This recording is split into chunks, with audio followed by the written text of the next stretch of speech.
Pessoal, há 6 anos atrás eu ganhava mais ou menos R$ 1.000 por mês trabalhando no emprego tradicional. Hoje eu consigo faturar mais R$ 100.000 por mês trabalhando em casa e pela internet. Mas como que eu faço isso? Eu criei um robô no Facebook que faz vendas para mim todos os dias praticamente no piloto automático. Você precisa configurar ele apenas uma vez e depois ele faz tudo sozinho para você. Você quer aprender como que você também pode ter o seu robô? Então clica no link na descrição desse vídeo que eu vou te ensinar exatamente como que você vai fazer isso. Se a gente for olhar a história, os pontos corridos começam em 2003, o Flamengo inicia com o 8º lugar, depois ele tem um 17º no campeonato com 24 clubes, aí ele teve um 15º no campeonato com 22 clubes, ele ficou próximo de rebaixamento 2 anos seguidos, melhora um pouco em 2006 com o 11º, em 2007 ele é 3º, em 2008 ele é 5º, em 2009 ele é 1º, opa, vai começar a construir uma grande história, não. Vejam como no ano seguinte a conquista do time do Pet, do Adriano, o Flamengo já desmorona para um 14º, aí melhora para 4º, já cai de novo para 11º, em 2013 quase cai em 2013, é o 16º, em 2014 é o 10º, em 2015 é o 12º, olha como o Flamengo vinha operando muito abaixo do que esse clube pode oferecer. E ali começa a mudança. De 2016 para cá, o Flamengo tem 3º, 6º, 2º e agora 1º. E a gente entrevistou o Marcos Braz, que é o homem forte do futebol rubro-negro, o repórter Juliano Lima conversou com ele sobre a mudança de rumo nessa temporada de um clube que começa com Abel, termina com Jorge Jesus e as projeções para o ano que vem. Tudo bem, Rizek? Um abraço para você, para os amigos ligados no Seleção Sport TV.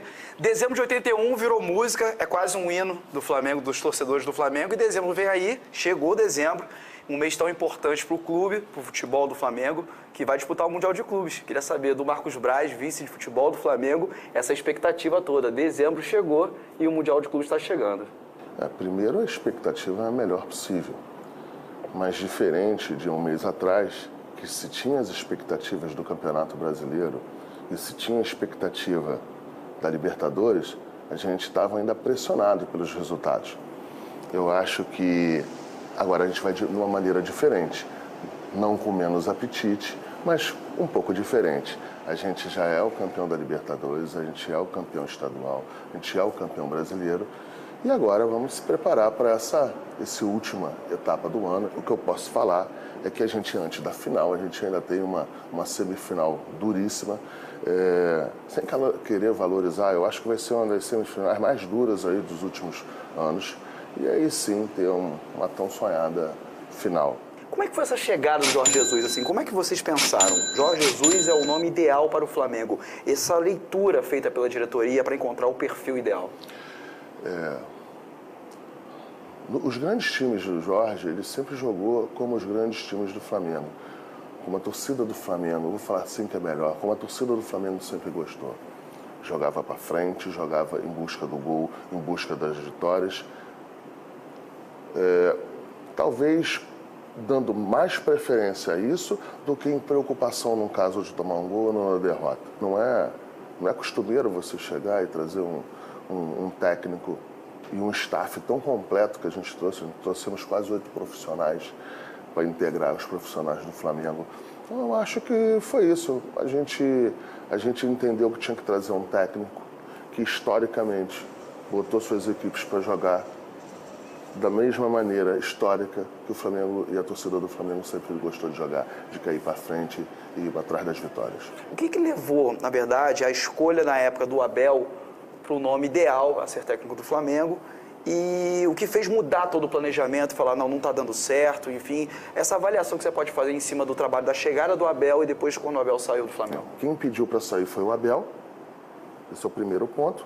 E lá atrás, a gente entendeu que naquele momento tinha que ter sido o Abel e foi o Abel e foi uma decisão de todos e assim foi durante 6 meses. Como é que vocês estão fazendo para controlar esse assédio do futebol internacional em cima do Gabigol, em cima do Bruno Henrique, em cima de outros jogadores? Vamos lá.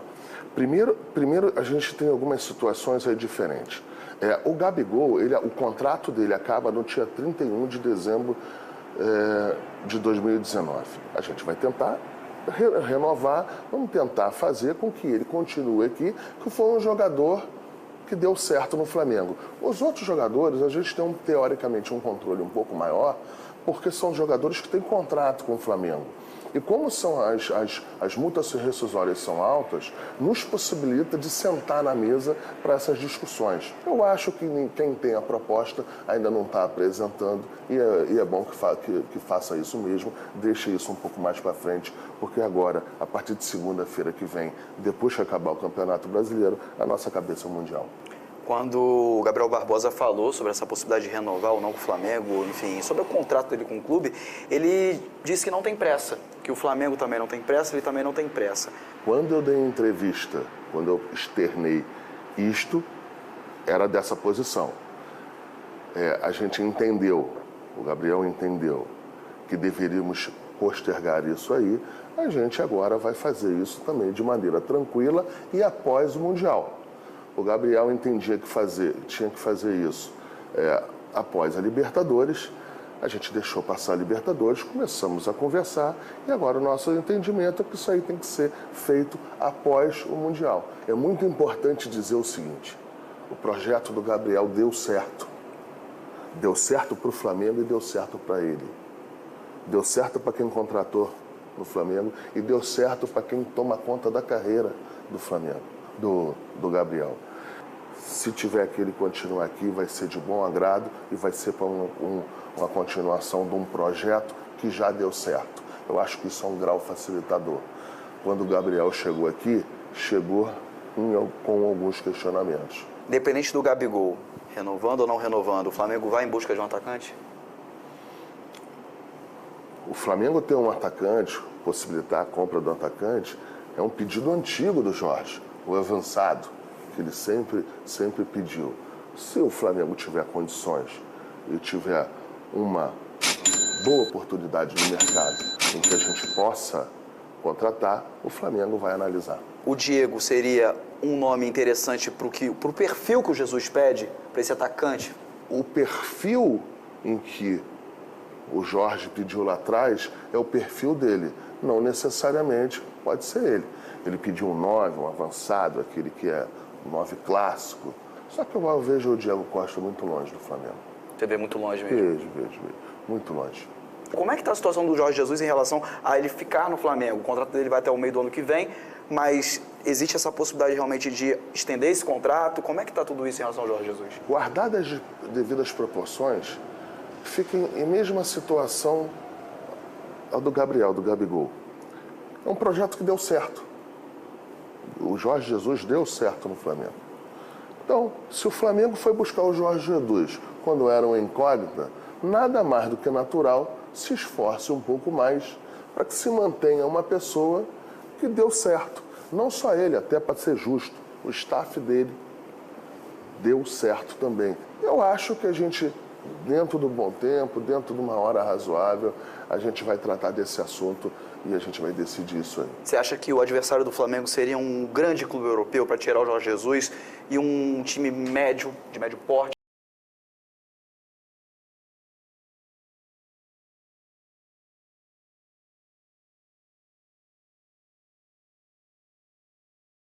Jogadores aqui. Isso passa pelo Jorge Jesus hoje. E está muito claro isso em relação a ele? Você acha que essa possibilidade é grande? Não. Está muito claro para o Jorge que ele tem, e ele sempre externou isso, que ele gostaria de disputar uma Champions com condições técnicas, esportivas para se ganhar essa competição. Para você ganhar a Champions, isso é um número reduzido. Então, eu acho que ele nunca escondeu isso. Agora, se isso vai acontecer ou não, vamos dar tranquilidade, com calma, a gente já tem no Mundial aí, tem Natal, Réveillon, vamos com calma decidir isso aí. Na última partida do Flamengo, no Maracanã, alguns empresários chineses estavam lá de olho no Bruno Henrique, né? E como é que está esse assédio da China, né, do futebol chinês em relação ao Bruno Henrique? Você consegue passar uma segurança para o torcedor do Flamengo em relação ao Bruno Henrique? Ele vai, de fato, ficar no Flamengo e faz parte desse projeto e financeiramente o Flamengo vai correr atrás para que mantenha o Bruno Henrique? Olha só, os chineses estavam lá, mas não era em função do Bruno Henrique.